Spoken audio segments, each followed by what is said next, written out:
Friends,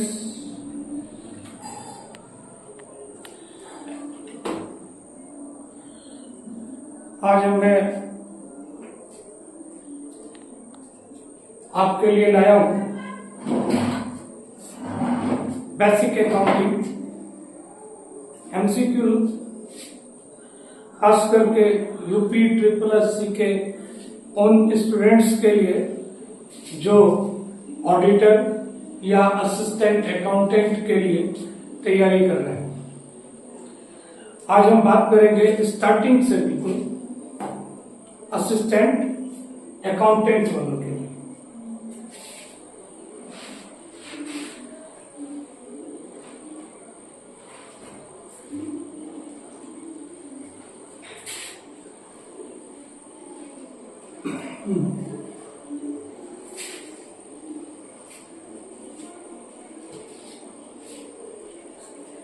चलिए बात करते हैं बिना किसी देर के वक्त गवाए स्टार्ट करते हैं। पहला क्वेश्चन आता है आपका,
पहला क्वेश्चन मैंने आपको लिखा, दोहरा लेखा प्रणाली का आविष्कार हुआ। तो दोहरा लेखा प्रणाली का आविष्कार कहां पर हुआ? दोहरा लेखा प्रणाली का आविष्कार किसने किया? दोहरा लेखा प्रणाली का जन्म किसे कहा जाता है? इस तरीके के क्वेश्चन एग्जाम में आ जाते हैं। तो इससे रिलेटेड पहला क्वेश्चन आया, दोहरा लेखा प्रणाली का विस्तार हुआ था। तो दोहरा लेखा प्रणाली का विस्तार इटली में हुआ था। अब बात आती है क्वेश्चन ये ना करके, अगर क्वेश्चन ये आता है दोहरा लेखा प्रणाली पर आधारित पुस्तक दी कंप्यूटी सेट स्क्रैप्चराइज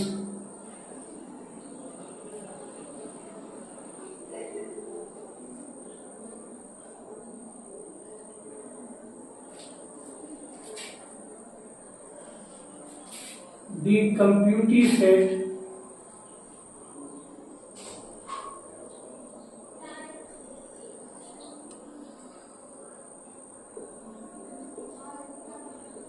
स्क्रैप्चराइज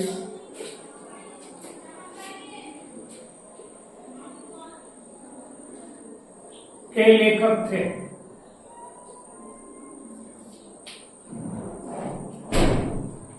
तो इसके लेखक कौन थे?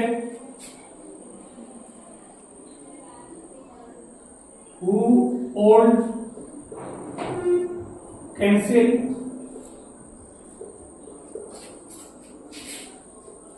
एशबर्न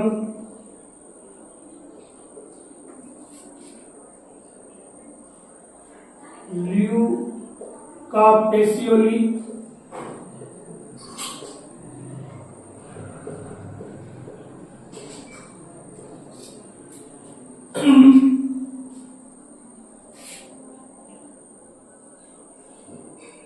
उपरोक्त में कोई नहीं।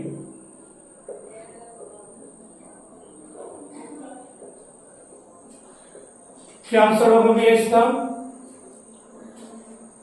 दोहरा लेखा प्रणाली पर आधारित पुस्तक दी कंप्यूटर सेट एक्सक्रिप्चराइज के लेखक कौन थे?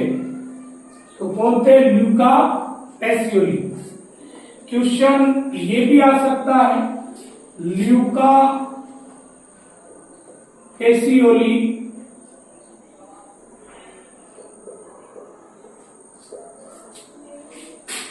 कहां के निवासी थे?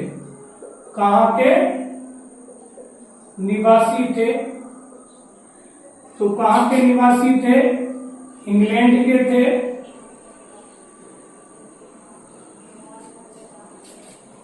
इटली के थे, भारत के थे, जापान के थे। भारत ना लिख करके अमेरिका अगर कर दे तो कहां के थे? इटली के थे। ये भी क्वेश्चन आ जाता है, दी कंप्यूटर सेट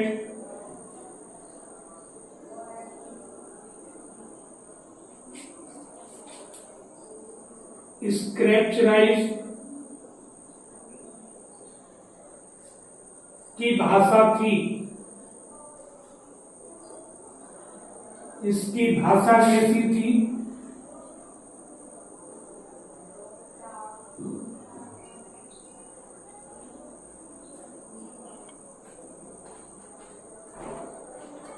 अंग्रेजी थी,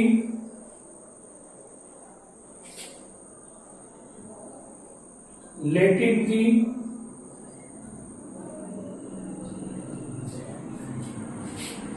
उर्दू थी,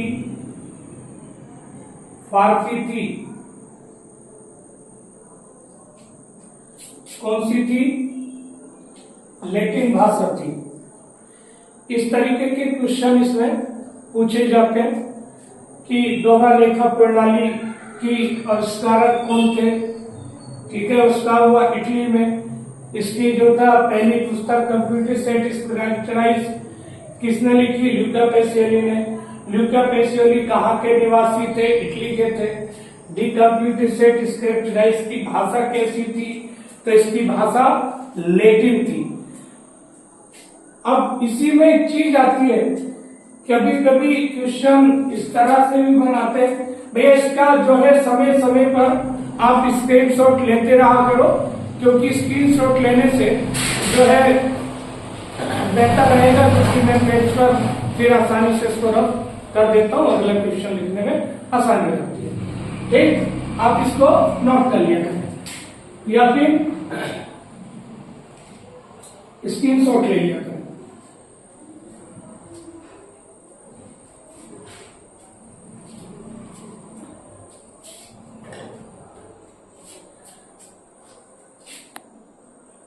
कभी कभी क्वेश्चन ये आ जाता है, दी कंप्यूटर सेट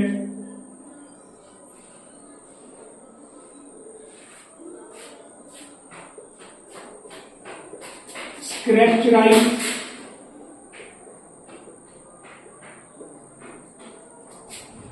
पुस्तक को अंग्रेजी में अनुवाद किया था।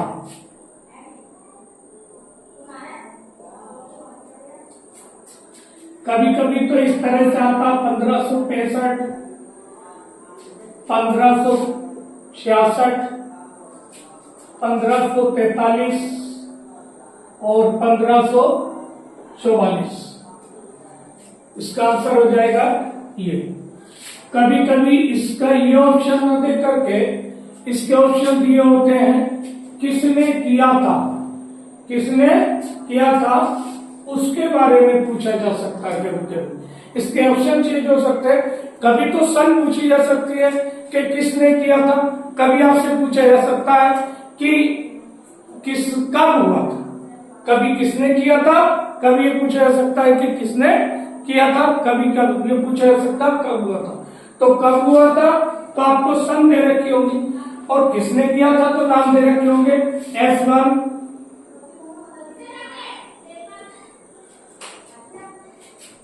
ल्यूका पेसियोली,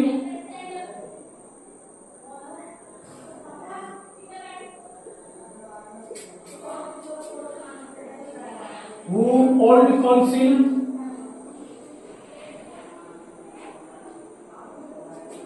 उपरोक्त में कोई नहीं।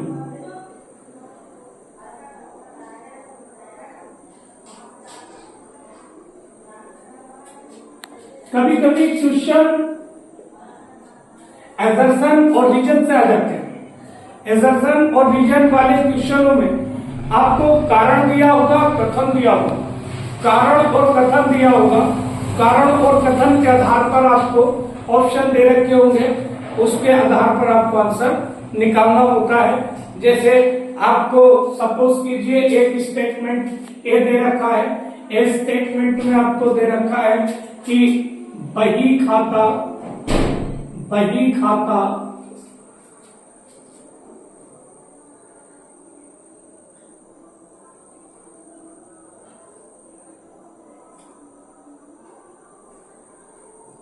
पुस्तपालन लेखांकन से विस्तृत है। आर दे रखा है आपको, जहां लेखांकन समाप्त होता है वहां पुस्तपालन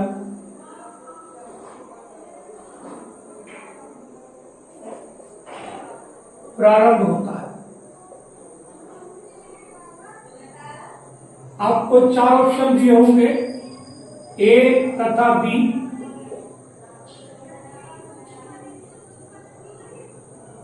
दोनों सही है।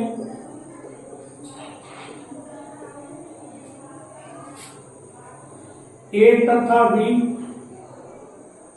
दोनों गलत है। सी पॉइंट होगा ए सही बी गलत है।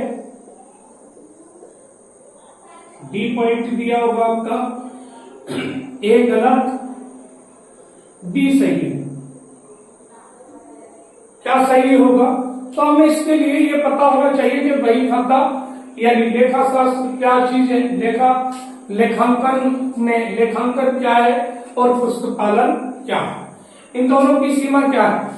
तो मैंने आपको कई बार वक्तव्य बताया है कि जहां पर पुस्तपालन का अंत होता है वहां से लेखांकन की शुरुआत होती है, जहां पुस्तपालन समाप्त होगा वहां से लेखांकन शुरू होता है।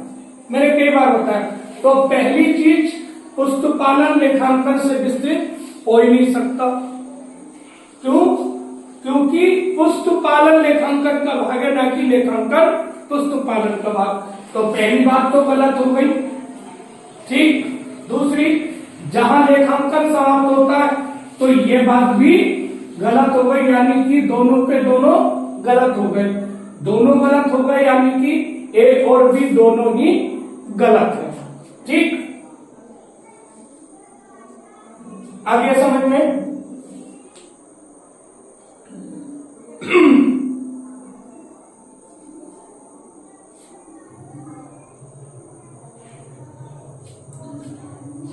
इसके अलावा रफ कर देते हैं।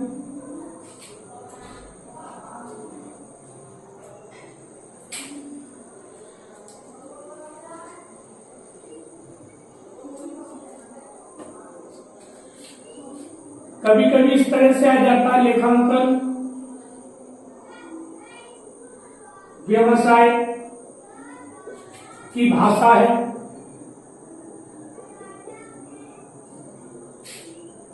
बी, ये एजर्सन और रीजन वाले क्वेश्चन के नाम थे, एजर्सन और रीजन। कारण और अभिकथन। ठीक, इसमें क्वेश्चन इसी तरह से पूछे जाते हैं कि आपका कारण दे रखा होगा, फिर उसका व्याख्या दे रखी होगी, उसके साथ साथ कभी अभिकथन दिया होगा और कारण दिया होगा। ठीक है,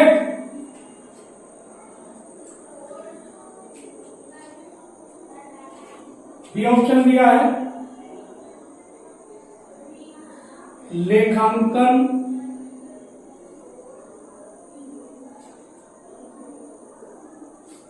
लेखांकन व्यवसाय की भाषा है। फिर आपका ऑप्शन बी में दे रखा होगा लेखांकन जानकारी उपयोगकर्ताओं, लेखांकन जानकारी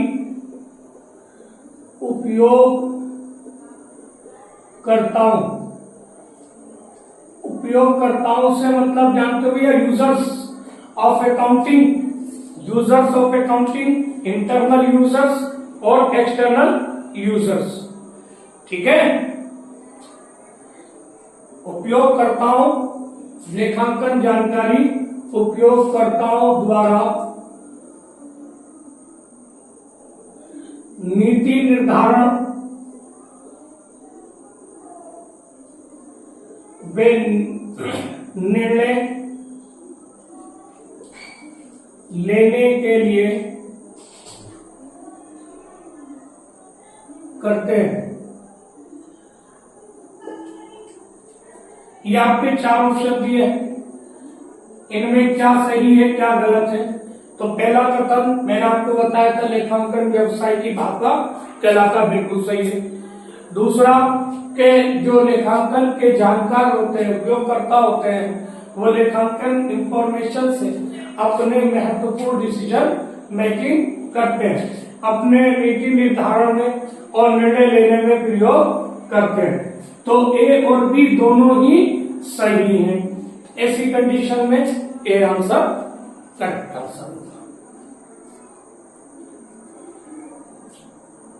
ठीक है,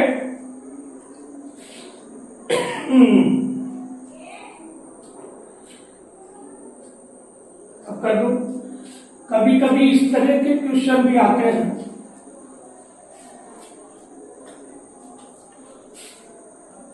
लेखांकन एक है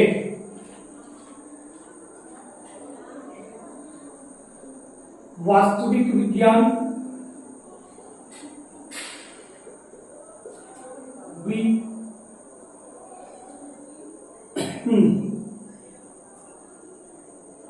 काल्पनिक विज्ञान,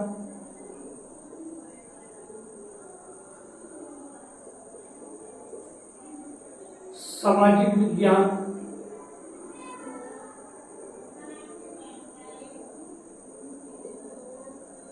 डी उपरोक्त में उपरोक्त सभी।